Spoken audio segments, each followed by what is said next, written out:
Inshallah, we'll start in just a couple of minutes. A couple of minutes, inshallah, we'll start.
Assalamu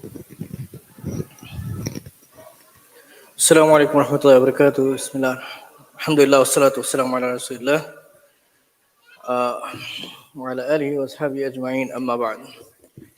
Thank you for joining us this evening. Inshallah, the format of the program that we are going to do is we're going to do type of a discussion. Inshallah, that's why I'm sitting on this side and our guests are sitting on the other side. And then the audience will also have an opportunity to ask any questions that you like. Now, the subject that as we've been advertising is health, fitness, exercise, health, nutrition, diet, and exercise. And this is an obligation from Allah subhanahu wa ta'ala as He tells us in the Quran. Allah subhanahu wa ta'ala tells us, Kulu min at-tayyibati wa'amalu salihan. That eat what is tayyib, what is good, what is clean, and do the deeds that are good for you. So what does it really mean by that? And there are many ahadith about uh, uh, eating a healthy meal, eating nicely, and more importantly, there are many ahadith that talk about the physical aspect of maintaining ourselves as well. So that's what we're going to talk about today, inshallah. So with us, we have our guests here today from an institute called Jaanwar Fitness. Now I know that some of you may have heard of that name, but for those of you who may not have, we'll have an opportunity to find out more about them today.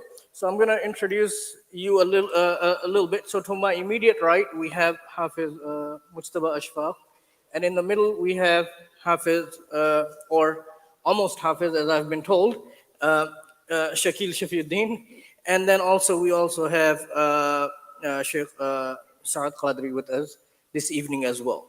So I guess we can start off by asking the first and the most obvious question that has been a burning question in my mind as well, as who came up with the name Jaanwar Fitness, and can you tell us a little bit about that, and maybe introduce yourselves a little bit better as well.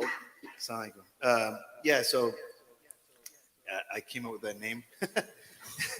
It was just a very, you know, kind of a spur of the moment thing where when we were working out, my dad used to say when I used to work out a lot, and, it's like, oh, John, want to get that I come, workout, get there. So it just became a phrase when I used to be training our guys that when you're exercising, I want them to, and as we go through this, this process, this talk tonight, you'll understand a little bit more about why I say this, but to use force, and to work out with strength. So I would say, John were the bar or John were the weight, and just to kind of give a cue to the person I was training that they should put all their force into it. And if you guys know anything about animals, they actually when they jump, when they do their hunting movements, they give their full force. They don't have a stop type of factor that we do. Like when we say sometimes when you hit a child, you hit with less force. When you hit somebody bigger, you hit with more force. An animal gives full force at all times. So that's kind of okay.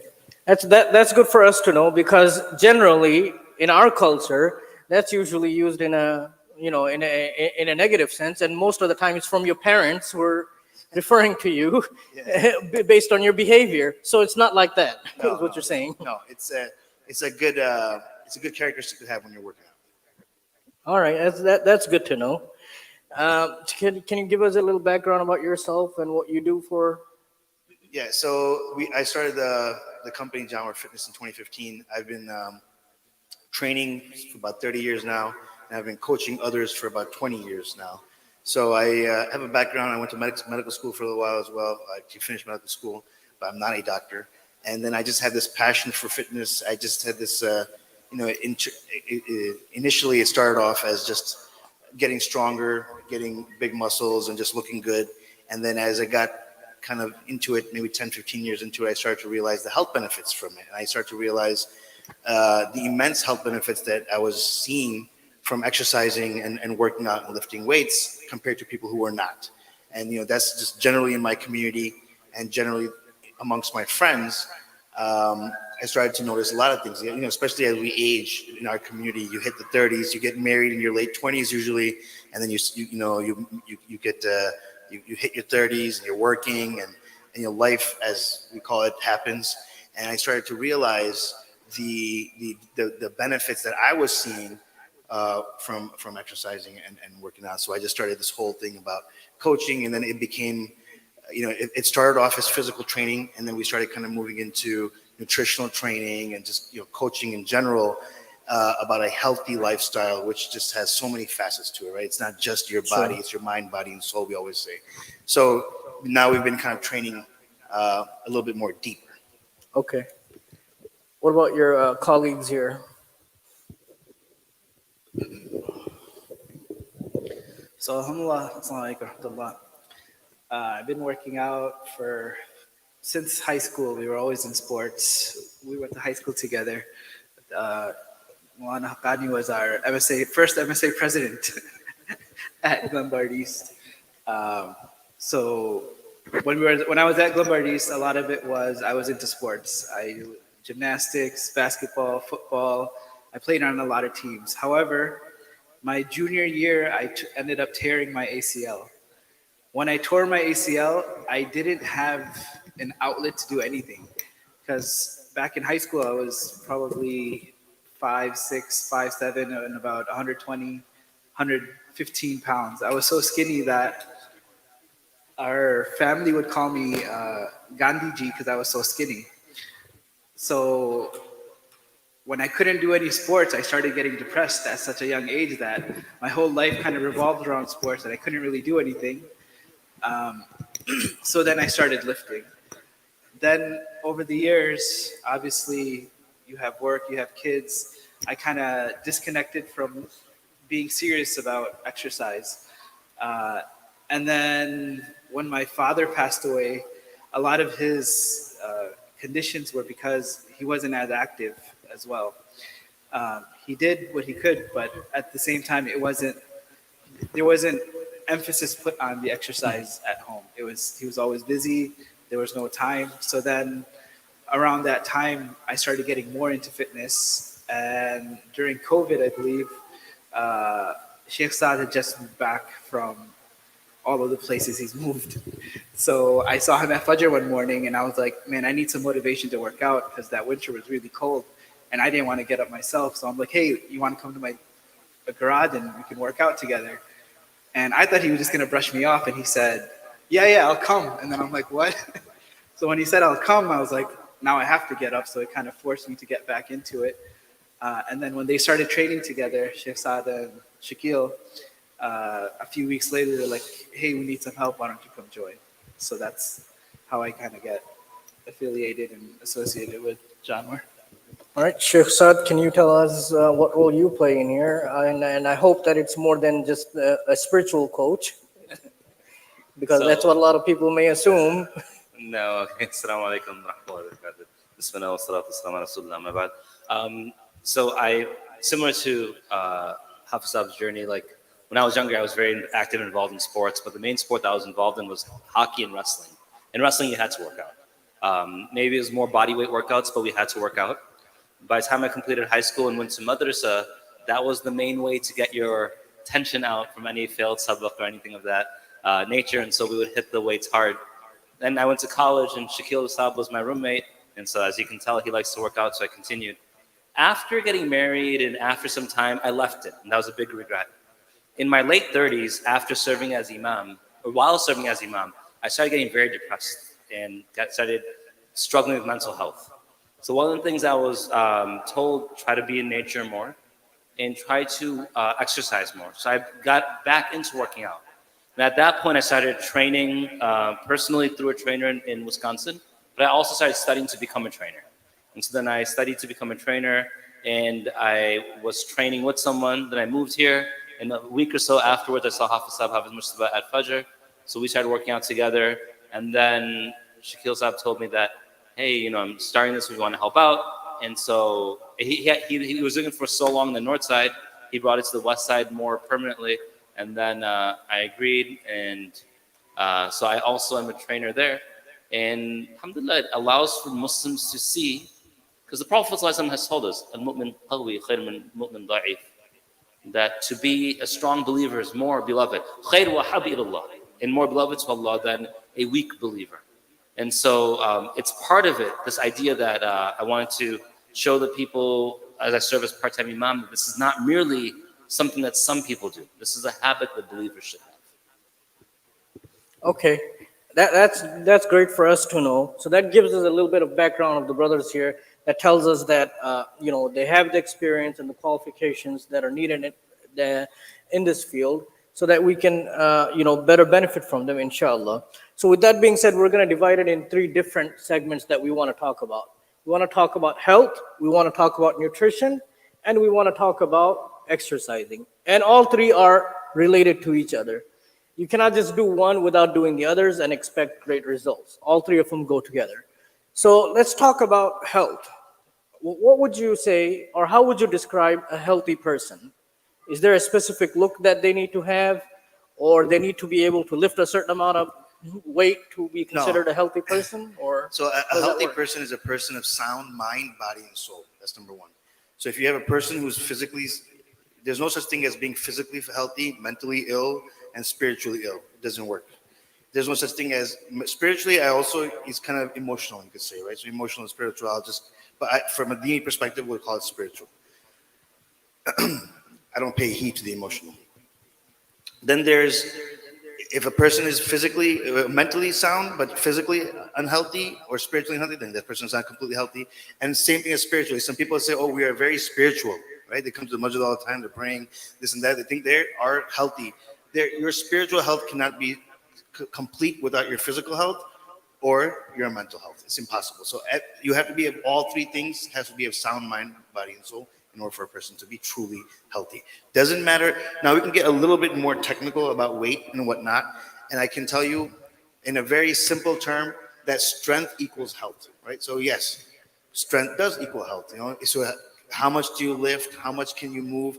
All these, there are functional factors that we can look at and measure to some degree. For instance, right now there's a very popular, not popular, but there's a scientific research has shown that grip strength actually is a very good indicator of longevity of life, right? So Can you explain what grip strength is? grip strength means like how much weight you can hold in your hand, right? So just grabbing something and holding. A lot of people, if you notice, if there's 30, 40, 50 pounds or maybe a little bit more, 60, 70 pounds in their old age, they can't grab it. They can probably lift it, but they can't even hold it. So if they're able to hold it, then they maybe can lift it, right? So the grip strength is just able to hold. You don't have to lift it. You don't have to push it over your head. You don't have to do anything. Just holding with your hand without letting it, fall out of your hands is grip strength. So it's a direct indicator of the longevity of life. So in here, dini wise, we don't believe that anything can increase your life or decrease your life. It's from Allah, the qadr of Allah, whenever you pass away. But when we say longevity of life, we should understand that means the quality of life. All right. Do you think different cultures have different definitions of what is considered healthy? And the reason I'm asking that is because traditionally what we've seen in our culture, we see, a young gentleman who might be overweight, but, usually the elders, they look at him and say, mashallah, healthy bacha hai, bahut healthy bacha hai, So is that really Much is more how we should be looking at that? culturally inclined, but I'll say, there's two mortatas. There's a very, very odd way of looking at health in our deen, in our culture for sure. So there was a point in my life where I was extremely Raise skinny. it up. Can you raise it up? There was a point in my life where I was extremely skinny, and then I became very healthy. So you became healthy then. I became very healthy. My nanny, whenever she saw me, and I would think I was really fat, she would say, "Oh my God, you look really good." Whereas I knew myself, I wasn't really good. I would go up the stairs, and it'd take a few minutes for me to catch my breath. So this whole concept of being healthy or healthy, it's not, and culturally, I don't think it really makes sense. You have to be able to go up 10 stairs and not feel like, you're going to pass out. You have to be able to go on a half a mile walk, like when we were kids, I remember going to the store and we would just walk there and come back.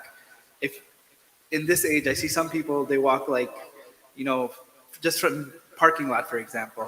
When you go to the masjid parking lot, try to park a little far away and let some of the older people park closer. But what do we want to do? We want to be the closest one to the park to the masjid. And we see all of these older uncles, they're coming from afar and walking from afar. So as far as being healthy, I think healthy is defined very differently depending on what you're kind of looking to do. There are cultural ramifications when it comes to health. So let's take a step back and look at health in general. Health in general is going to be very relative to what a person does. Historically speaking, in certain cultures, when there was low socioeconomic classes, you didn't have much food, you didn't have much nourishment that's available, then when they saw a person who was larger in size, the assumption, they would call it healthy, but really what it refers to was it was a sign of wealth. Why was it a sign of wealth? You didn't have to move as much. You had servants to do that work for you. And you had an abundant amount to eat, which indicated you had wealth. And so I think a lot of our culture, the Muslim culture, because many Muslim countries are impoverished or at least have struggled more when it comes financially, but especially the Indo-Pak culture, knowing from where we came, there is, like my father, when he moved to America, he's 5'11", 90 pounds, right? That's not a normal statistic that you see for a 30-something-year-old man.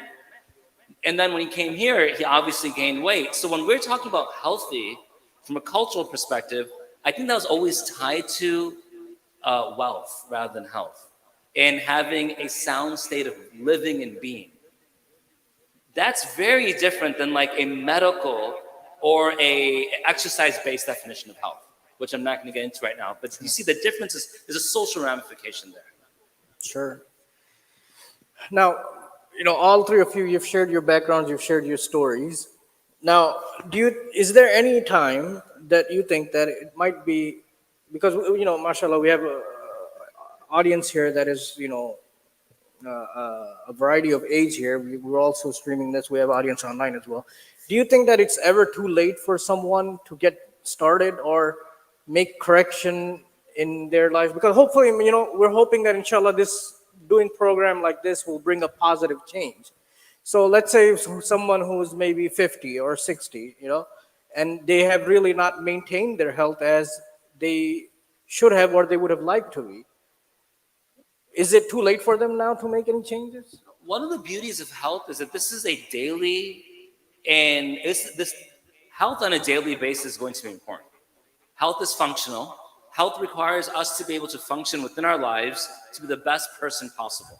So what's considered healthy for me today, 5 years down the line may be unhealthy. I may have to become healthier. My habits may have to become better. Why? I'm aging. Maybe I have a propensity in my family like I do towards heart disease and so on and so forth. And so anyone who thinks, well, it's too late to become healthy, that's akin to telling like a child who's not doing well in school, well, it's too late right now, just give up. No one would do that. Why? Because they know so much is dependent, especially in our culture, upon boys, but I'm just across the board, doing well financially and professionally. Well, a person who's professionally or financially successful but has no wealth cannot perform to bring home that money. And so health has to be something we always consider. I had a muqtadi at our musalli at our masjid who was 80-something years old. When I left after Isha and I would go home before Fajr just to spend my time with my family, if I forgot something and came back to the masjid, there he was praying tahajjud. Every day. He would be at the masjid between 16 to 20 hours daily. He would fast over 200 days a year. I remember speaking to him. I asked him once, like, how do you maintain this? He said, every day between this and this time, I go to the gym, I use the elliptical. For him, health was a source for religious progress. Why? If he couldn't keep his lower body and his cardiovascular health healthy, then he couldn't keep going. So all of us should ask ourselves, at this point in my life, what do people need from me? And what do I need from me in terms of my religious and my professional and my social obligations? And is my body allowing for that to happen? My soul might want it to happen. My mind might want it to happen. My body is not functioning that way. So now today, at the age of 62, at the age of 41, at the age of 37, what can I do to take that step?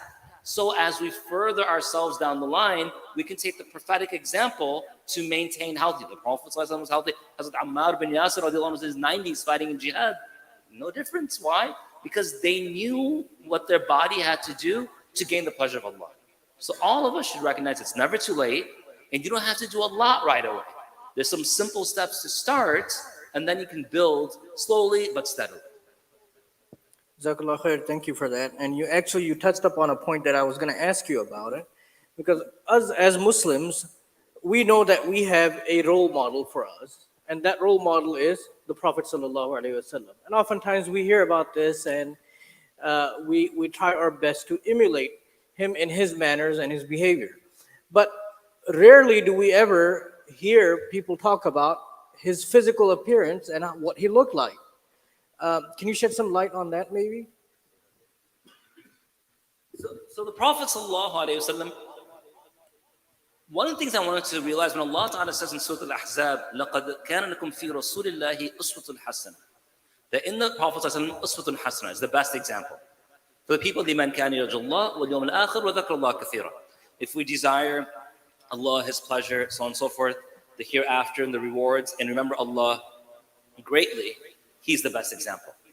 Allah subhanahu wa ta'ala could have made the Prophet ﷺ in a physical shape that he was very weak. That way he could show the ummah the importance of staying like a zahid, an ascetic, being a very like Sufi admi, which is fine. Or he could have made the Prophet ﷺ not care about his appearance. Or he could have made the Prophet ﷺ have a bulging stomach. Or he could have made the Prophet ﷺ unable to walk after a certain age. But look at how Allah subhanahu wa ta'ala kept the Prophet ﷺ according to the descriptions of the companions who saw him daily. We see, number one, the youthfulness that always existed within him. And this is directly tied, first of all, this is the blessing of Allah Ta'ala upon the best of creation, sallallahu alayhi wasallam. But the way he lived his life, he did not harm his body. The foods that he ate, the constant activity that he kept. And then we see on top of that, his chest and his stomach, never in his life did his stomach ever protrude his chest. If anyone had an excuse just to emotionally eat, it was the Prophet ﷺ. Or just to say, no need to worry about this. But the Prophet ﷺ always had his stomach be within the parameters of his chest. He was broad-chested, a lot of flesh between the two shoulders. His hands, like we were talking about grip strength, they were soft, but they were strong hands. The Prophet ﷺ, even on his face, they could only count a certain amount, namely near his blessed temples, some white hairs. He was a very, not healthy individual. He was someone whose body matched the rigor that was expected of him within the ummah and within the world. And they never split apart. Even towards the end of his life, sallallahu alayhi wasallam, when Hazrat Aisha radiallahu anha, who was in her teens, raised a man who was in his upper 50s now. Yeah, like 59. He still won. Why? He was very conscious. And the Sahaba were as well. Hazrat Umar radiallahu anhu, when he see individuals who were firing the bow and arrow, and then they would walk to the next station and fire, he would say, run between the targets. It is taking advantage of this explosive strength. Raise the heart rate, drop the heart rate. In battle, if you have to run, then you have to catch your breath and then now fire. The arrow's gonna go everywhere. It's gonna go everywhere. I was just in an archery competition over the weekend. And I placed second. It was all beginners, not some great archer. But I was so nervous, like the heart rate, it threw things off. So he was training them. Explosive speed, now stop. Heart rate controlled, fire the arrow. Explosive strength, now stop. Breath and heart rate that's checked, shoot the arrow. All of these things, subhanAllah, and I'll turn the mic over. On one occasion, the Prophet ﷺ is in Madinah Munawwara. In Madinah Munawwara, they hear an explosion. The hadith mentions they hear an explosion. The Sahaba radiallahu anhu all gather to go investigate the explosion. By the time they make the decision to go out, they gather. There's fear that's clearly there. They're picking up their swords, we should go. They see in a distance a man riding the horse of Abu Talha al-Ansari radiallahu anhu. But it wasn't Abu Talha radiallahu anhu. It was the Prophet ﷺ. He was riding without saddle. Now you might say, what's the big deal? To ride a horse without saddle requires extreme core strength. And by core, I mean from basically what we cover, like the aurat and ghalidha, the satar from navel and knees, to have a lot of strength there. He's galloping the night, coming back saying, everything's fine. He's already investigated, and he came back. So our Prophet, ﷺ, when you see the descriptions, it's a man of strength, spiritual strength, intellectual strength, familial strength, of course, but also physical strength as well. Would you like to add to that? I don't know what I could really say after that, but one of the things that comes to mind is the narrations that mention the beauty of the Prophet ﷺ are all in his old age. He was past 45, so it's not like, he's young 20 to 30s. He's 45 and above. And a lot of these come afterwards. So we're not even at that age where we're 45 and we look older than we are. Yeah. And the last thing I kind of want to add to that is that there's this weird notion in our community, especially amongst the ummah all over the world, that we're not a physically strong community. We're not. We're one of the weakest ummahs that have ever existed since the Prophet's time, and that is known by just where we are today in the world as Muslims. Right? We're pretty much down there. There's no respect for the Muslim. Muslims don't rule anywhere.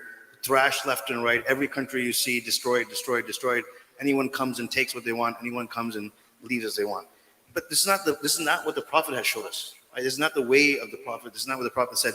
Oh, just grab a Quran, grab a masjid, grab a corner, read, become ulama, become scholars, and then there's all you do. This is Islam. This is not Islam. Right? Islam is not going to flourish like this. The Prophet himself fought in 19 wars plus. 19 plus wars in his lifetime in 23 years. It's not a joke. The Sahabas fought alongside with him, right? You have stories of Khalid bin Walid and his greatness. You have stories of all the Sahaba and their great expeditions in war. These people were trained. These were not just the scholars of our time. These are not just the ones who brought, who brought the deen forth. These people fought in order to protect the deen and bring it all the way here. Right? And today, what have we done? We've completely let that aspect go. Without the physical strength, whether we have to fight or not, you have to.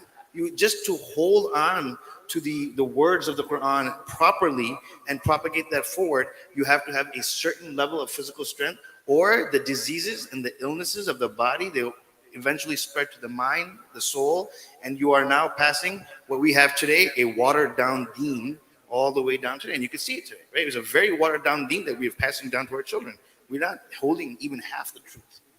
And you have to understand, when the Quran came down, even the mountains were scared to take the Quran down, because what they said, the mountain would crush. Yeah? And human beings are supposed to be strong enough to take this word and spread this word. It's not just about defending physically, it's also about defending spiritually. Sure. I mean, all of those are great points, and it also reminds me a couple of points in regards to what you've said, that we have to take our deen comprehensively, not just selective what we want or what's easy for us, and then leave what we think is difficult for us. As Allah subhanahu wa ta'ala tells us, "Udkhulu fis silmi kaffa," that enter into the fold of Islam completely, fully, full-heartedly, not just bits and pieces of what you like or what you think is easy, and then leave what you don't like. Similarly, you look at the life of the Prophet ﷺ, we have to take the Prophet ﷺ as a comprehensive role model, not just the spiritual part of it, or things that we find it easy. You mentioned about mountains and stuff, which reminds me that all of us know, where did the first revelation come? Where did the first revelation come? Where was he when the first revelation came? In Ghar Hira, right? Ghar Hira is the name of the cave that is on top of a mountain. That mountain still exists today. I urge you, if you ever go for Hajj or Umrah, that you still can go up that mountain and you can go and see where the cave is at. And I can tell you, after having had the privilege to make that climb multiple times, that it is not an easy climb. It is not an easy climb. But the Prophet ﷺ, this is before he received the revelation. It tells you that we know that he used to go up there and he spent some time in the cave. It tells you the physical state that he was in, that he was able to make that climb. But we don't think about that. We think about he used to go in the cave and Jibreel alayhi salam came and the revelation came, and then that's how the revelation began. Okay, that's good, but what about the other side of the story that we should comprehend as well? So the seerah of the Prophet ﷺ is full of examples of his, not just the spiritual state of mind, but also the physical state the Prophet ﷺ was in as well. So Honest, if you like, SubhanAllah, the beautiful hadith that you're sharing, one of the interesting things is that sometimes he'd be there for longer than expected, so his provisions would run out. And at that time, Hazrat Khadija radiallahu anha, who's in her mid 50s, would make that climb. Not the climb today with the stairs and Yeah. that railing. At the mid 50s, having born the Prophet sallallahu alaihi wasallam, at that point, 6 children, would make that climb.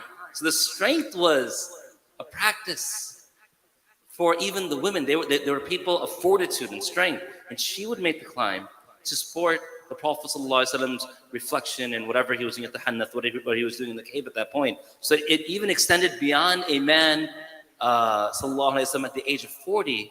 His wife at 55 56-ish would also bring the zad up to. Jazakallah khair for sharing that. So with that, let's move into the next part, which is nutrition. We talked about health. Now let's talk about nutrition. And I'm going to pose a question to you, and you can help us understand. We often hear the words diet, and we also hear the word dieting as well. Sometimes, it's again going back to our culture, because that's, I mean, we have to talk about these things, especially if the brothers are saying they're dieting, they're looked down upon like it's something the girls do. What are you doing? What are you talking about? So, can you help us understand diet and dieting, or is there any difference between the two? So, this is going to be a little bit of a deeper conversation. So, first of all, Sure. dieting is an issue in itself. This is a problem that something's happened, and now you need to fix it, right? And it's a very temporary solution usually. Oh, I have to diet for a wedding. I have to diet to fit into these clothes. I've gained too much weight, so I have to go on a diet. So it has this negative connotation to it. Diet in itself is a way of life. We have to understand it from a way of life. So we need to kind of take a few steps back, understand the food, and then kind of go from there, right? So if you're talking about dieting and diet and food, we need to look at food as what it is today, right? Our problem in our community is that food has become this, we've taken something extremely holy and we've made it very problematic. I can almost say sinful. And I don't think I'll be wrong to say that some of the stuff that we do with our food is sinful, because if something harms you, anything good, anything halal starts harming you, it becomes harmful to you, it then becomes not permissible, right? I won't go as far as saying haram because I'm not a scholar, but it becomes non-permissible, right? So if you take food that is continuously harming you and increasing your cholesterol, giving you heart attacks, diabetes, hypertension, is that food still good for you? Is that a good thing? Are you using that as the blessing that it is? Food is sustenance. What is food? It's just fuel for the body. This is what we have to understand. It's not as something to celebrate. It's not something that we should be, boasting about, going on trips to expensive restaurants and having these weddings with this, biryani and whatnot. I mean, I understand. Yes, you can once in a while, you can eat it, you can do it, whatnot. But our culture, our deen, like it literally rotates around food, right? Anything. Even if you have a program, if you don't say there's no food, there's no people. If you had said there was free food today, this masjid would have been full. No, we did say. No, reality, right? Well, I think we said snacks, not food. Snacks is not going to get you there. And if you said there was biryani being served, this whole masjid would have been full today. It's the reality. We want to practice what we're preaching. What we're preaching today. Right. That's why it's not there. And so people have this craziness about food. Everything revolves around food. Food is just fuel, like your car. You have a car, you put gas into it. Just need to get from point A to point B. You want to drive for a long time. You don't want it to break down. You don't want it to get destroyed. So this is how we look at food. Diet is just what do you eat normally, right? That's what it should be. It shouldn't be about, I need to diet. If you need to diet, you're already in trouble. You want to add to this? So if you need to diet, there's already some issue. So the way we have to look at food is, there's all these kind of things out there today. There's called fad diets, where you have intermittent fasting. I'm sure everyone's heard of it. Oh my God, fast for so many hours and you'll lose weight, or do a calorie deficit. All these fancy words, and it's a lot of trickery. That's a problem, right? I mean, a lot of this health and nutrition and fitness stuff has gone to social media, and now it's just become a bunch of lies, a bunch of just marketing schemes, a bunch of fads, just to kind of get, it's a $1 billion industry, right? So get people excited, make them do stuff, and they think that they have to trick the human being into doing, certain things. Do those fad diets work? Some of them can work, right? That's the thing. But again, those are temporary solutions. Will it change your lifestyle? Will it change your life? Will it put you on a better path in the long run? Yeah, you can lose 20, 30 pounds the next 2, 3 months because you got to get to a wedding in 2 months. But then after that, what happens? Can you sustain that lifestyle, right? So what we need to understand is what is food and how is food being used, right? And in today's world, the problem with food is not just how much we're eating, but it's just as important what are we eating, right? We have this industrialization of food that happened about 50, 60 years ago, right? If you go back over 100 years ago before the industrialization of food, there were no obese or fat people today. Or back then, there wasn't. If there was anybody a little bit overweight, everyone would go, "Oh my God, look at that guy! He's so big," you know. And today's average obese person was probably the biggest person about 100 years ago. They actually had this on the internet the other day. Some guy who was like 250, 260 pounds. People would actually come and look at him because he was so big. They couldn't believe it. You know how much you had to eat at that time. So the industrialization of food is the issue today. Is what we are eating, and everything that comes packaged, everything that comes. I mean, even non-packaged food, you have hormones, you have carcinogens, you have pesticides, you have a million different things. I mean, just normal household products we have to be more aware of. So when we're talking about dieting, we're talking about actual being healthy, and you want to talk about diet, it's not about a diet. I don't sit and tell people, oh, eat this, don't eat that. This is really good for you. Eat this superfood and it's gonna, perform this, miracle for you. That's different. That's the selling of the food. That's the selling of the nutrition. The reality is, what are we eating? What are we intaking? Are we eating actual, whole, real food? Or are we going and eating packaged foods? These packaged foods, if you read the ingredients, have you read ingredients on package? There's a ton of them. There's 15, 16, 20 ingredients in there.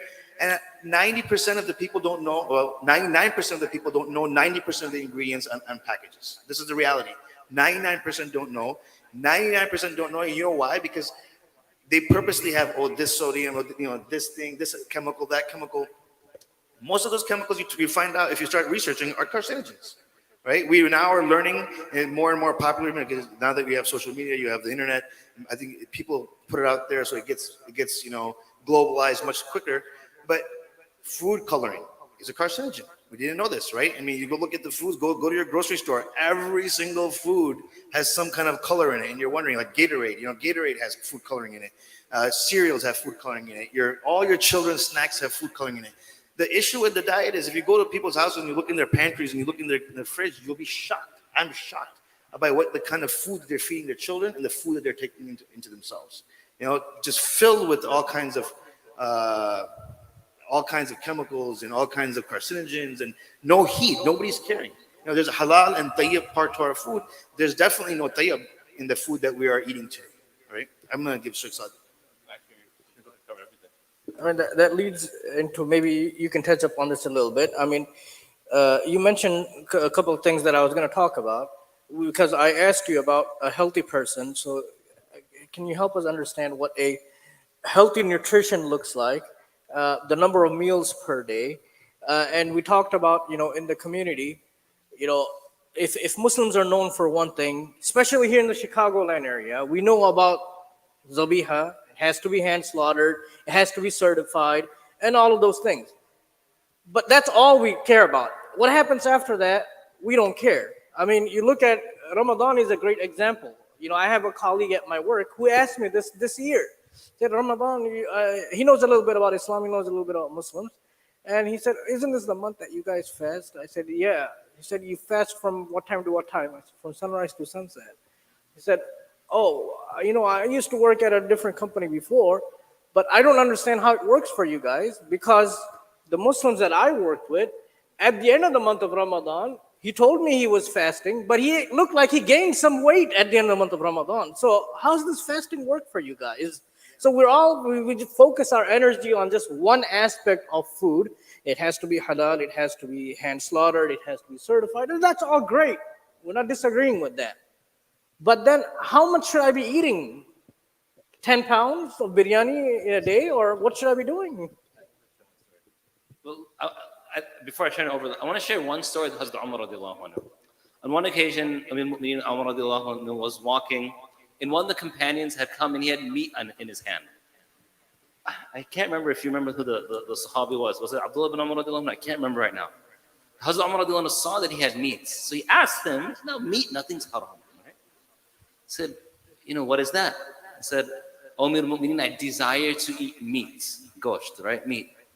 He said, كلما اشتهيت اشتريت. Everything you desire, just go out and buy. And it was a profound statement. Meaning, just because you want it, doesn't mean you have to go hunt it, go find it and consume it. When you're talking about health today, one of the things that's related to food that goes, and I know we're going to go into the preparation, what goes beyond the slaughter, is that more often than not, the majority of us don't know what hunger is. We know what desire is. We don't know what hunger is. We want to eat, so we eat. But most of us haven't felt hunger to eat. And Rasulullah sallallahu alaihi wasallam, if you look at so many times, how the hunger was so severe that he had to tie stones to his blessed stomach just to remain upright. And so when we're putting ourselves in our modern context, and food is all about enjoyment and not necessarily about fueling, it sets us up for disaster. Excuse me, just for one minute. Yeah. For the brothers who are in the back, if you'd like to have a meeting, you can go downstairs in the basement because we are having a program here. So please, if you are up here, please attend the meeting, attend the program. If not, you can have a meeting in the basement, please. Jazakumullah khair.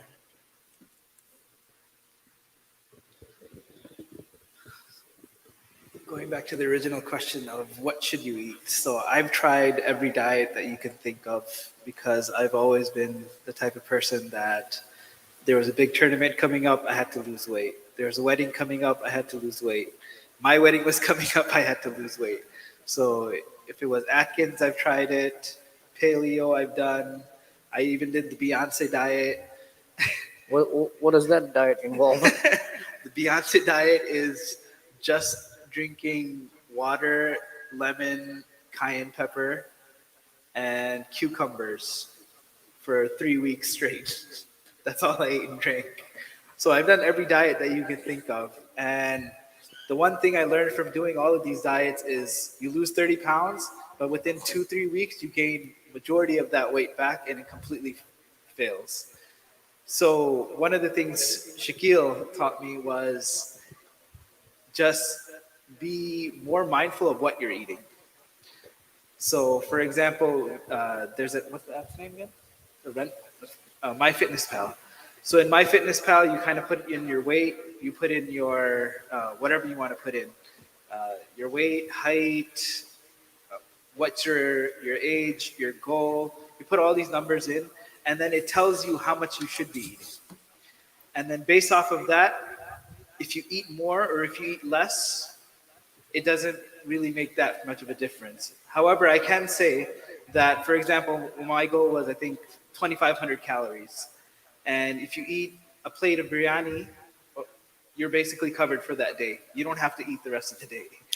That's a great point because many people don't understand how many calories there are in a plate of biryani.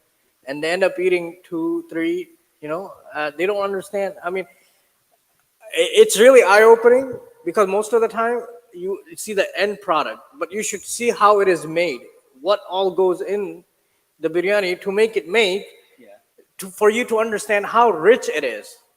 And you end up eating a plate and 2 plates, and then you're only getting started, Right. oftentimes. So now you have to be kind of smart with how you're eating when you're tracking yourself like this.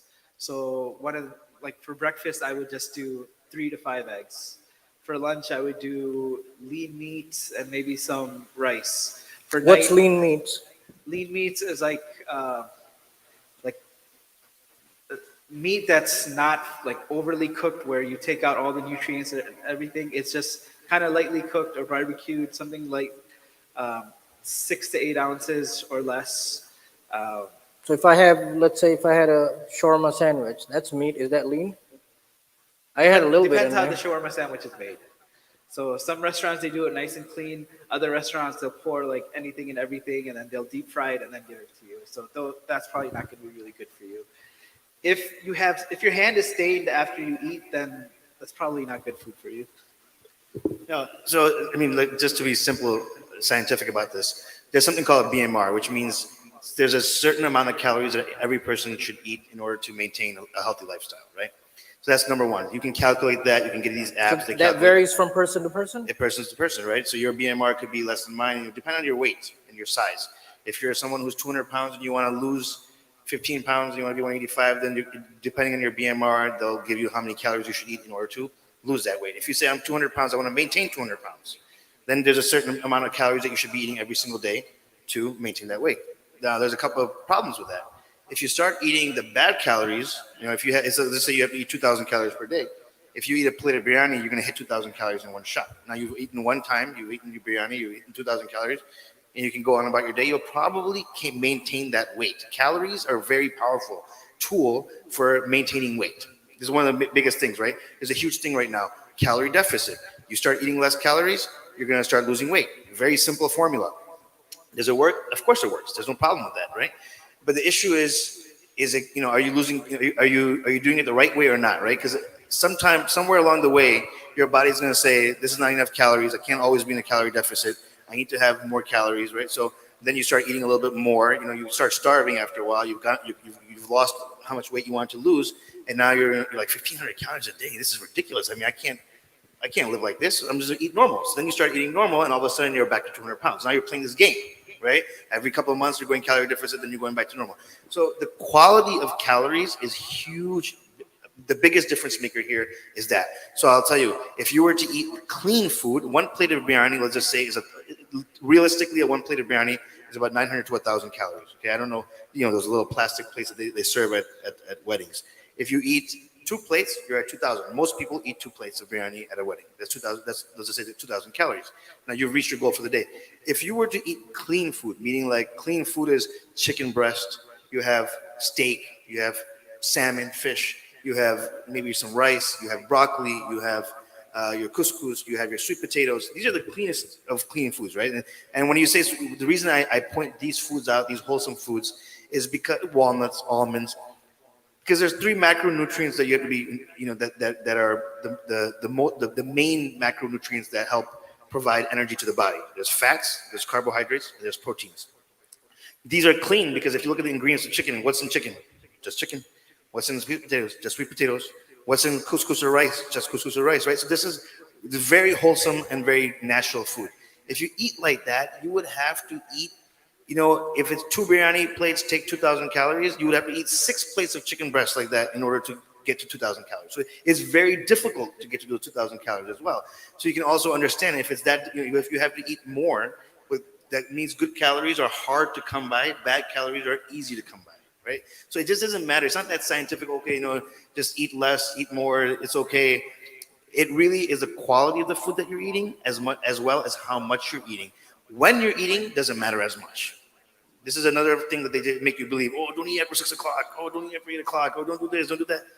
No, as long as you're eating healthy, nutritional, wholesome food, you shouldn't have an issue of when you eat, but it is, and still eating too much, even of good food, becomes bad. So we should look at quality and quantity. Both go together. And quality is huge, right? This is where it goes back to, even people who make chicken at home. I have friends who make chicken. Oh, I'm eating just chicken breast. I'm eating just chicken breast. Why do I still have hypertension? You're using shan masala, right? This is the problem. You're using these packaged spices, and you're eating food from, and the biggest issue while we're on this topic is, even if I tell people, okay, what are you eating? Oh, I barely eat, man. I eat in the morning breakfast and I eat at dinner at night. I don't know how I'm so fat. But the snacking is what's killing people. They don't ever take into account the chips, the cookies, the candies, the pretzels, the hot mixes that you get. People everywhere. People have easy a lot. People are snacking all throughout the day, and like Sheikh Saad said, nobody ever truly feels hungry in the world today. It's very rare, especially in America. You're not going to find any. Even poor people on the street don't starve in America. This is reality, right? And when it comes to our households, and especially in the Muslim community, it's like this thing of pride or whatever it is that, I have a pantry full of food, and all day long it's hand to mouth, and I've done this experiment myself. many times, especially in the beginning of this journey, where I would say, man, look, let me just not eat anything between my first meal and my second meal. I have a breakfast of eggs and oatmeal. I'm going to eat chicken and rice at lunchtime. And it was very difficult because I found myself grabbing a cracker here and there. You're walking around the house, someone's eating something, you want to grab that. Oh, there's fruits over there. Fruits are not bad. Let me eat some fruits. You grab some fruits. Oh, dates are not bad. Let me grab some dates. Oh, walnuts are not bad. And then it just starts piling on. And then you're like, that's not food. And then when lunchtime comes, all of a sudden you're hungry. Because when you're eating, and those are all good snacks that I said, because that's what I have in my house. But if you go to a regular person's house, what do they have? Right? They have chips. They have cookies. They have all kinds of different weird snacks that I don't even know that exist out there. And they eat those. Two things happen. One, they don't satiate you properly, so you might get hungry again. Or they're going to keep you full, right? Pretending like, okay, you're eating because they're high sodium, high in all kinds of cholesterols and the bad fats, that you don't eat wholesome food as much because now you're just like, oh, I'm kind of full. I don't need to eat as much. So it messes you up in both ways. Just take, for example, let's say you have like a canister of nuts. Everyone says nuts are very healthy. I have a canister of nuts. It's probably just where this orange is, okay? Just the orange part, not the blue part. You look at it, oh, good protein. So remember the 3 macronutrients that he mentioned: proteins, fats, carbohydrates. Carbohydrates really act as immediate fuel. Yeah, immediate fuel, you can say. Fats for solubility and more long-term fuel, and protein to build up your muscle. Someone looks, oh, okay, if I have a serving of this, I'll have 9 grams or 13 grams of protein. No, it's fireworks. Oh, fireworks. Oh, they're celebrating us coming. Alhamdulillah. So now, what does a person do? They're driving. Like, I don't understand how I'm not losing weight. I'm eating only healthy snacks. Nuts. Eat. Nuts are tasty, and you go through it quickly. Now you finish a canister of nuts. Mixed nuts, 150 calories per serving. In this canister, there were 7 servings. Yeah, if not more. And so 7, 10 servings, you're knocking on the door of 1,000 calories.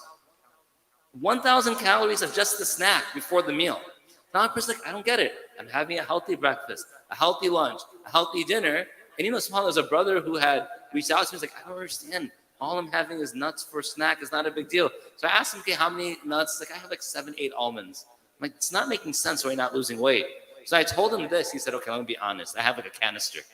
Canister? 7, 8 canisters? In a full canister. But the idea is like, this is 1,000 calories he's taking in. So sometimes by not recognizing what we are doing, we are accidentally, even if you look at even if it's a healthy snack, it destroys a person. Now the prophetic example, the Prophet ﷺ was not someone who snacked, nor was there snacks available. When he ate wholesome foods. He had balanced foods. So in hadith you would see, if he had a fruit, sometimes it was acidic, he would pair it with bread, but his type of bread, not our type of bread. He had meats. What type of meat? Chicken is within hadith. We see that he would have lamb, the shoulder in particular. He had these certain tharid, which is it's a healthy, there is fat up there, but it's a healthy type of soup, or like shorba, like you can sort of say, like it's like a soupy meat, like nahari type thing, but not nahari. And the Prophet ﷺ, he ate, so the wholesome food that he ate fueled him. Now the other thing about the foods that we eat that are packaged, the food industry is not looking out for our best interest. I thought the FDA was looking out for me. Yes, of course. So what they're looking out for the bottom dollar of for them, right? And so in the end, the lobbies that are going through them, if you look at certain types of ingredients, they make us desire more of those unhealthy snacks, and it changes our palates. So when we go to eat normal fruits, for example, they don't say sweet anymore because we had Sour Patch and Kit Kat and this and this and this and this, and it changes everything. So a reset in diet is extremely necessary for a person. Now, the one other thing I want to mention is that, if we speak about the diet of the Prophet ﷺ, no one's interested. No one's interested. If we speak about the Mubarak birth of the Prophet ﷺ, everyone wants to be there. If we speak about the active lifestyle of the Prophet ﷺ, no one's interested. If we speak about his miraculous journey to the heavens in Isra and Mi'raj, everyone's interested. And of course we should be. But what did he do daily? What did Allah Ta'ala establish in the Prophet ﷺ as daily habits? Because what does sunnah mean? Al-muwadhabatu an amalihi ma tarki ahyan, according to some scholars. His regular practice that he would leave sometimes. That was his regular practice. So he could be the best of himself when spreading the deen for the ummah. Now, one of the things that you talked about briefly, and I want to expound on that a little bit. You talked about the consumption of meat. Now, our diet, most of the items that we consume, has to have meat in there. If there's no meat in my house, then I'm really not eating. So, what's your take on, because today now, the biggest push that we see is vegan and plant based. Everything is plant based, right? And and Muslims, they're very good at taking extremes of both sides. You may have seen like this past Eid al-Adha, I think university in California or something. They had a vegan or a plant-based Eid al-Adha where they said we're not eating any meat. Why? Because we're health conscious and we want to do everything vegan and plant-based. So is that something that we should be going towards? Because that seems more healthy than eating, as you mentioned, 1,000 calories a plate of biryani. Can I just? So should we The be meat- eating meat or no?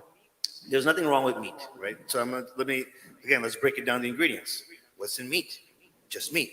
Now the issue here in America is that if you're not buying the higher quality meats, and trust me, there is a difference in quality of meat, even in the Zabiha world. And it's been recognized, I think, more and more in this last 5 or 6 years. I work closely with Fatima Meats, so I have a good relationship with them, and they're very close to me. So we talk about this all the time. Crescent sells 3 different qualities of chicken breast. Okay, chicken breast is very good meat for you. If you're eating chicken breast every day 4 or 5 times, you're fine. Why? It's very wholesome. It's just chicken. There's nothing else in there. There's no hidden ingredients. There's no problem with it. The problem is, where do you get that chicken from today? Because the chickens are hormone fed, hormone pumped, right? Given unnatural feed.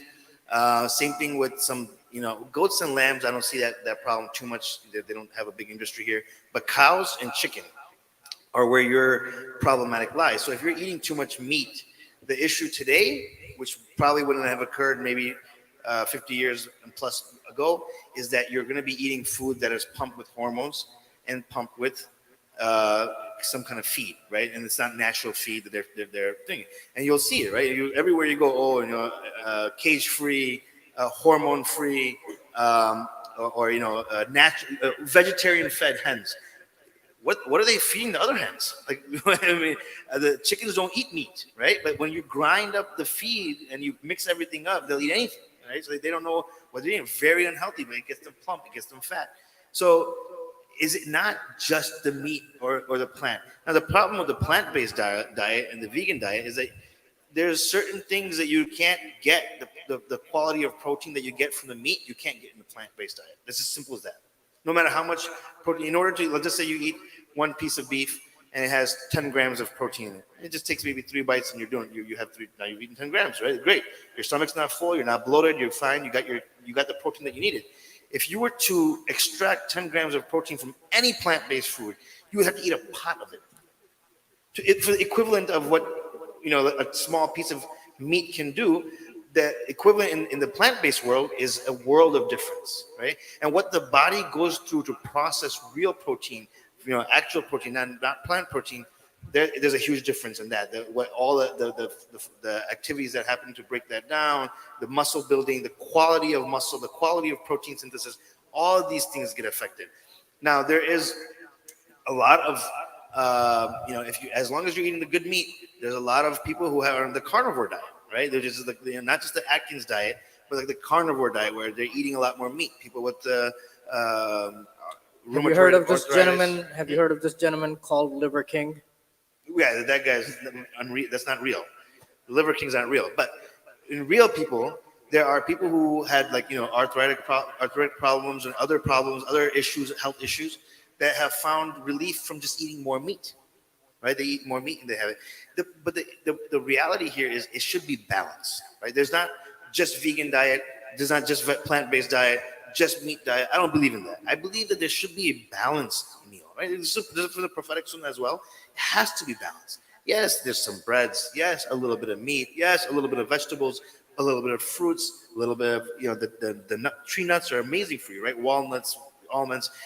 Just the problem is the proportions that we're eating, and the amount that we're eating in each sitting, and the quality of the food that you eat. And people say, "Oh, walnuts are great," and they just eat a ton of walnuts.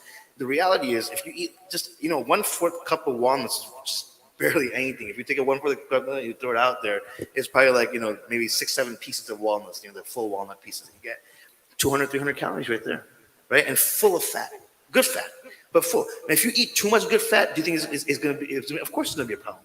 You eat too much of good protein, it's going to be a problem. You eat too much good carbs, that's going to be a problem too. It's problematic no matter what. Whether you're eating the bad stuff or the good stuff. The bad stuff is much more problematic because now you have diseases and illnesses and all the other issues. The good stuff is, if you eat too much of that, you turn that into poison as well. The problem with the meat in our community is not just the way it's raised and the way we're cutting the hormones and stuff, but also the way that Indian people cook is an issue, right? Why are Indians being singled out? Are you Indians saying the and Pakistanis. Pakistanis cook it better? Indians, Pakistanis, everybody. I'm sorry. So the subcontinent. We wanna make it clear. We wanna make it clear. The Asian subcontinent, I'll say. Okay. But more than the Arab world, because I'll tell you why. One is we like to overcook everything, right? So they need to tenderize it, right? So they have pressure cookers, and the the salads take 40, 50 minutes in the pot. The issue with that is, and we use a lot of oils. All the oils have a smoke point. A smoke point basically is that after an oil reaches a certain temperature, that oil becomes toxic. Extra virgin olive oil, amazing for your health. Drink it with a spoon, and it's really good for you, right?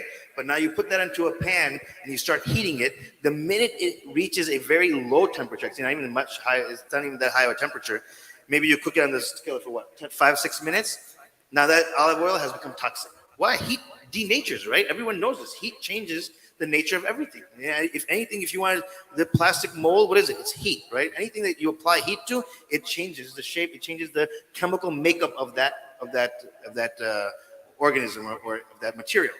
And so, all oils have a smoke point. No oil has a good enough smoke point to be pressure cooked or to be made into a salad or made into nahari or made into any of those things. So that what happens is we're breaking that meat down, and then we're breaking the meat down too far, and then the oil we're cooking it in is already now toxic. So now you have a toxic salad, and a perfectly good lamb that you could have eaten is now toxic for you, and so now you're having all these toxins, and this is very noticeable in our community, right? I mean, hypertension, diabetes, heart problems, and cancer are rampant in our community, and this is why.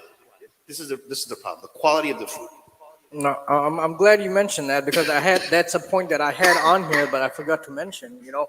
Almost everyone that's here, that's watching online, either you yourself or someone in your family who either has diabetes, has hypertension, or some other ailment, and it just didn't happen just like that. There are reasons behind that, which oftentimes we fail to recognize, and even if we do recognize, we don't. Sometimes I feel that there's the lack of willpower to make the change that they know that they should be making. They rather just continue dealing with it versus making the effort to make that change. Going back to willpower, so coming back to the mind, body and soul part of it.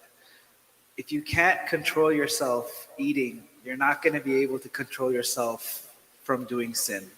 You're not going to be able to control yourself from lowering your gaze. You're not going to be able to control yourself from backbiting, because food is just such a small thing. It's just, you don't eat it. And if you can't do something simple like that, it's going to start bleeding into your life. So backbiting, swearing, lying, cheating people in business deals, all of that's going to be connected. And if you make a stand in your physical health, if you make a stand in what you're eating, these are all help you in the long run in your spiritual life as well. So based on what you're saying, what I hear you saying is there has to be a balance in everything that we do in life, right? Whether it's our faith, whether it is our diet, whether it's our nutrition, there has to be a balance. There cannot be an extreme. You cannot go too much to the right. You cannot go too much to the left.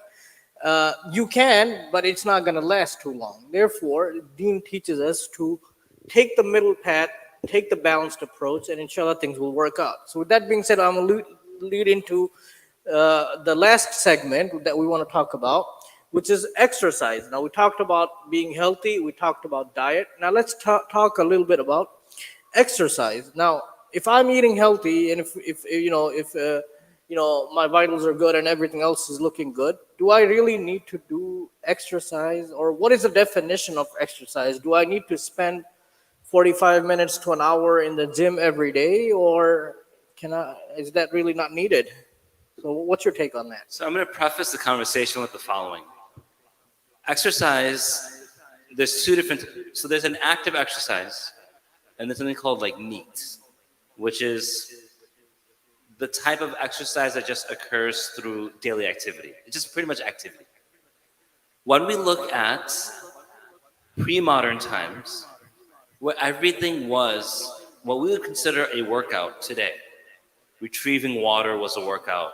Walking to the well, pulling the bucket out of the well, carrying the water back from the well, going out for the hunt, skinning the animal, bringing the meat back, everything, farming, harvesting, when everything was pretty much what we would consider today an intense workout, then yes, you don't find Sahaba radiallahu anhum going for a jog or sitting down and lifting weights. A lot of these exercises, people say, oh, the Sahaba radiallahu anhum didn't do it. Okay, well, yeah, they did have training, 100%. They did have training, but I'm saying that when we're looking at our lives are very different. Yes, they had training for jihad. I mean, I don't want to take that away, actually. The Prophet ﷺ did encourage certain activity to be done. We know horseback riding, teach horseback and teach archery, teach swimming. But when we're looking at our lives, we have to note that our lives are very sedentary. Because they're sedentary, then what's the natural disposition, the natural way a person should live has already become warped. Because it becomes warped, now we have to make the active effort to bring it back. And this is where the preaching of exercise comes into play. Yeah, so exercise is one of the most important factors in our life. And this is something that's underrated and for many reasons, right? One, you have the big pharma companies in the world, and you have the medical world, right? The medical world banks, it lives off your illnesses. You have to understand this. The medical community, there would be, if everybody was healthy, if everybody figured out let's just say everybody figured out the secret sauce to be healthy, everyone all of a sudden stopped buying all the garbage food, all the companies would go out of business, right? Big problem. They're not going to let that happen. One of the reasons the food pyramid was created was why? Because the agriculture company was taking a huge hit in profits. They weren't making any money. So what the agriculture companies do? They say, you know what? We got to get people to start eating all these crops that we're growing. What should we do? Oh, I know what we should do. Let's make something called a food pyramid and push it through to the education system and have all the kids be taught. Oh, there's a food pyramid. You have to eat certain vegetables. You have to see it in this. So it's it sounds conspiracy theory, but it's not, right? It's truly satanic, to be honest with you. And we have to believe this because Shaitan really does drive most of these things in humanity, especially if you're not Muslim, even if you're Muslim. But this is a huge factor. I think that Muslims have forgotten that Shaitan exists. Shaitan exists, right? Shaitan definitely exists. If we deny the existence of Shaitan, we have lost. And Shaitan has kind of done that to us. He really makes everybody, oh, that's conspiracy theory. Why are you listening to that crazy guy? He's crazy. All these foods are bad. How can they be bad? The whole world is eating it. The whole world's eating it. The whole country eats this food. How can it be bad? He's crazy. I mean, this is the truth, right? The truth is, if you really started eating healthy and you really started to exercise the way you're supposed to exercise, which is strength training, the hospital business would go down, the pharmaceutical business would go down, the food industry would go down. So all the stuff that they usually teach us here on the media is garbage just to have us running like a hamster in a circle. You get healthy for a little while, then you're back to being unhealthy, then you're healthy. I mean, now it's gone as far. They've taken the humankind so far to the left of being unhealthy, the obesity, that they have now medication that can get you make you lose weight like this, right? A very famous medication has come out now. It's supposed to be for diabetes, but it helps people lose weight, miraculously. Costs $1,000 for one syringe, but it will help you lose weight, and it works, right? But who's making the money, right? Who's benefiting? The reality is there, and the mainstream, mainstream media will hide this for these lobbying companies like the pharmaceutical companies and the medical communities and stuff like that. People will say, we're so advanced. How come we have not how come we haven't resolved cancer or AIDS? And in COVID-19 was resolved in 1 year. Well, easy, right? It's like trillions and trillions of dollars of business to make AIDS medications and AIDS research and cancer medication. It's a $1 trillion business. Imagine I came to you today and said, I've resolved cancer. Do you know how many people would lose their jobs? How many people would be out of work? How many companies would have to shut down worldwide? Talk globally. Just the United States is in the trillions. When we talk globally, that number is not even conceivable by human brain. How much money is pumped into this whole cancer business around the globe is unreal, right? So why am I telling you this? But I received so many WhatsApp messages telling me that the cure for cancer has been found. Are you saying that's not right? I mean, I don't know. That's not true. So, there's some that are close. I know Jaanwar works in this field, and he had told me they're close, but there's no such thing as a cure for anything. Maybe for one or two here and there, small cancers that they're not making too much money off of, they found a cure for those, right? But the cure for all diseases, and if you go to the doctor, they'll never say they can cure you. You know that, right? I went to medical school. The first thing they teach you is never tell your patient that you can cure them. Why? Because we're not here to cure people. We're here to treat people. Right? Big difference between curing and treating. What's curing and what's treating? Curing is this guy comes to me and says, I have cancer. I do something. I said, that's it. Cancer's gone. You're good. Treatment is what? Oh, let me ease the pain. We'll slowly get rid of the cancer. You have to take 5 different medications in order to take this medication. You get on chemo, but you have to take 5 different medications to control that chemo now. And then, you have to do this. And you have to go do the surgery. Then you have to go do that. So we can never cure. We can only treat. Exercise and scientists and medical researchers actually came out about 5 years ago, and this was on Time in the Time magazine as well, and said the only cure to all diseases and illnesses, including cancer, is exercise. And what exercise are we talking about? Not running for 45 minutes on a treadmill. Strength training, lifting weights, actually lifting weights and building muscle is the biggest deterrent to curing illness, or the biggest proponent for curing illnesses and diseases. So what exercise should we do? Everybody, old to young. And let me tell you about old people.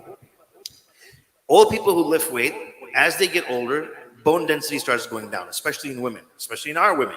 Every Desi woman over the age of 50 at postmenopause is going to be on osteopenia medicine, right? I forgot what medicine it's called, but it's very popular. Everyone's taking it. Everybody takes this medication. You know what the simple deterrent to that is? Simple fix to reversing bone density loss? Lifting heavy weights. Lifting weights. If a woman can't lift weight, you put a backpack full of weights on her and you say, take a walk. That will start increasing bone density right away. Right? Joints get stronger. Joint pain goes down. People say, when I'm lifting, my joint hurts. It's going to hurt initially. You are going to have pains, and you are going to have sprains and strains and pulls when you exercise. This is a byproduct of exercise. But the end result is that your bones are stronger, your joints are stronger, and the body composition is what makes a person healthy. You asked me, right? What makes a person healthy? A body composition. So if you're 200 pounds and I'm 200 pounds, but your body composition is 40% fat, my body composition is 15% fat, I'm the healthier person. Why? Because your body is made of... Even though both weigh the same. Huh? Even though both weigh the same. Even though we both weigh the same, exactly. It's your body content. What are you made of? Right? When you say, what are you made of? Either you can be completely made of fat, your body. If you're people who never work out and never do exercise, they can be skinny or they can be fat, but they have no muscle. Even if you're skinny, your body can be completely made of fat. No muscle content whatsoever. The more muscle you have on your body, and it doesn't have to be big muscle. I always tell people this, right? Muscle does weigh more. If you're a 150-pound human being today and you start lifting and you completely change your body composition and you're all muscle now and you're like maybe 15% body fat, you might weigh 155, 160 because now, remember, muscle weighs more than fat, but your size won't change. You'll be the exact same size. Your clothes will be the same, everything will be the same, but now you are all muscle. So your weight might go up a little bit, but your health has now went from one extreme to another extreme. So muscle is the biggest, I guess you can say, is the biggest factor that you can measure to see how healthy a person is. All right. Before you continue, I just want to mention we'll wrap it up in the next 5 minutes, inshallah. Then we'll have the other, and you'll have time for wudu Okay. because Isha is at 9:45. Let's look at this from a practical perspective. Now, now, if you heard what Shaquille said 155 pounds, he doesn't weigh 155 pounds. But the idea is that he's not saying you have to become this huge hulk of a person. As the people hear resistance training or weightlifting, they think, oh, you don't want to become big. First of all, most people won't. And secondly, that's not what we're talking about here. Weightlifting and becoming big are two separate things. Let's look at it from a practical perspective as to why so many journals have now published articles. You can look at mainstream journals. We saw the one from Australia, University of Australia, that mentioned it slows down dementia. There's a recent publication that mentioned how it's stronger and better for mental health than even medication for depression. We see the one that speaks about VO2 max and oxygen saturation best through resistance training. All of these things, and we know bone density in the way it fights off osteoporosis, osteopenia, just from a practical perspective, it makes sense. Now, we don't have time for that, but what we should recognize, at least, and we can, if you have questions about that, we'll talk to you about it, is that you and I can do it without having to worry about being this huge person. We give up before we start. Rather than take the advice, this is Muslims that struggle with advice when it comes to these types of things. So let's just look at it practically for a moment. Why also bone density? Bone has to carry muscle. If the bone's carrying something heavier, muscle, then subsequently what's going to happen, it's going to remain dense. If it's not carrying it, then what's going to happen? It's going to no longer need that density to maintain that muscle. Let's look at hypothyroid, not hypothyroid. When you add muscle to the body, same weight, what does it do?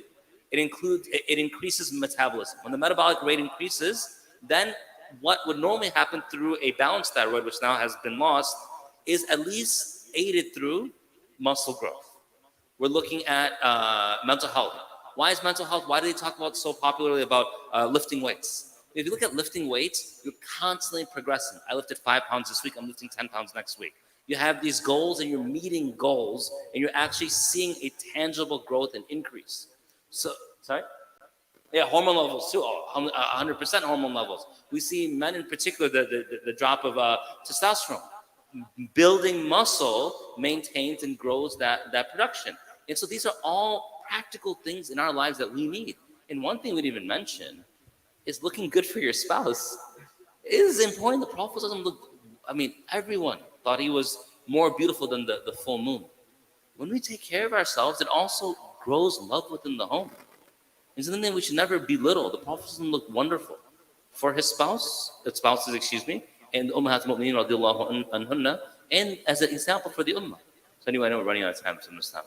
Yeah, I had a couple other questions, and I'll just maybe take 30 seconds to answer them. And then I know we said we'll take questions from the audience, so I want to give them an opportunity, maybe 5 minutes, so to see what questions we have. You touched on it a little bit. You talked about working out. I was going to ask you, but the time does not permit us to go into details. Give us a little bit more, break it down, weights and cardio. But you told us weights is the most important thing, so we'll go with that for now. Supplements. Do supplements play any role? Do I need to take any kind of supplements? Or? Supplements are exactly what they are. Supplements, right? You're supplementing something for something that you're missing. If you can eat a wholesome diet, a good food, then you don't need to supplement for anything. Now if you have some weaknesses, some missing, or vitamin deficiency, this deficiency, that's a different story. Then you could supplement vitamins. But or pre-workout, post-workout, inter-workout, unless you're a serious even lifter. for those, should I take what my friend is taking, or do I need to? Should I consult someone? What the Any kind of supplement or any kind of vitamins. Vitamin, you should get a blood test. Check to see it. Some say, I'm taking multivitamin. Why do you need a multivitamin if all your vitamin levels are at normal? You shouldn't take it, right? So this is just common sense. Make sure that you get yourself checked. These pre-workout, post-workout, all these other workout stuff that they have, they advertise. I see people, first day they come to the gym, they ask me, hey man, what should I get? What pre-workout should I get? I don't know, work out for a couple of years. Get to a certain point where you plateau your natural self out, and then let's talk about these supplements. So for most people, general population, they don't need supplements. They just need a good diet, meaning good, not dieting, a good diet, right? Meaning eating the proper foods. And of course, check your blood levels, make sure everything's okay over there as well. And then accordingly, just have an exercise regimen, a routine. It should be a part of your life. It shouldn't be like, oh, I'm going to work out for 3 months and then, that's it. I'm good to go for the rest of my life. No, that's not the truth. You should start praying. You prayed for your whole life. At 45, maybe we should start praying, right? You've probably racked up enough salah. It doesn't work like that, right? Start reading the Quran. You're a hafiz. You start reading the Quran after a while. You're going to memorize it? No, you'll say, well, I can't stop reading because I'll forget. Even though I've been reading for 40 years, if I stop reading completely for the next 4 years, come back to the 5th year, you're not going to remember much. You're going to have to sit down and rememorize the entire Quran, right? So it's the same thing. Your health doesn't just, once it becomes good, it's good for good. No, you have to have a lifestyle of, okay, every, 4 days a week, this week, every week, these days, from this time to this time, whether it's between lunch or whether it's right after work, whether it's dropping the kids off some, masjid, or and then going to the thing, you have to build a routine, just like you do for everything else, for salah, for eating, for all the other activities that we do in our lives. This is as important. And then you just follow that routine and you weight lift at least 3 to 4 days a week, minimum. Jazakallah for that. I know we said we'll take questions, but we only have 2 minutes, so I don't want to be unfair to you. So I'm assuming you're going to stick around for Isha Salah, inshallah. Yes. So if you have questions, feel free to see the brothers one-on-one after Isha, and they'll be more than happy to answer any questions that you have in regards to what we talked about: health, nutrition, exercise, working out, and all of those things, inshallah. Jazakumullah khairan for being with us here this evening. It was very helpful and insightful, and it's a journey that all of us are on. There's a starting point, but there's no end point. I don't think there's gonna come a time that anyone is gonna say, now I've reached it, now I'm done now. So it's a continuous thing. Jazakumullah khair for being with us and talking to us about those things. Sheikh Saad, if you can just end with a quick dua, inshallah, and we'll wrap it up. It's adhan time, right? It's adhan So we'll just end with the sunnah. Subhanallah bihamdi, subhanakallah bihamdik, nashhadu an la ilaha illa anta, nastaghfiruka wa natubu ilayk. Bismillahir rahmanir rahim. Wal 'asr, innal insana lafi khusr. Illa alladhina amanu wa 'amilus salihat wa tawasaw bil haqqi wa tawasaw bis sabr. Jazakumullah khair.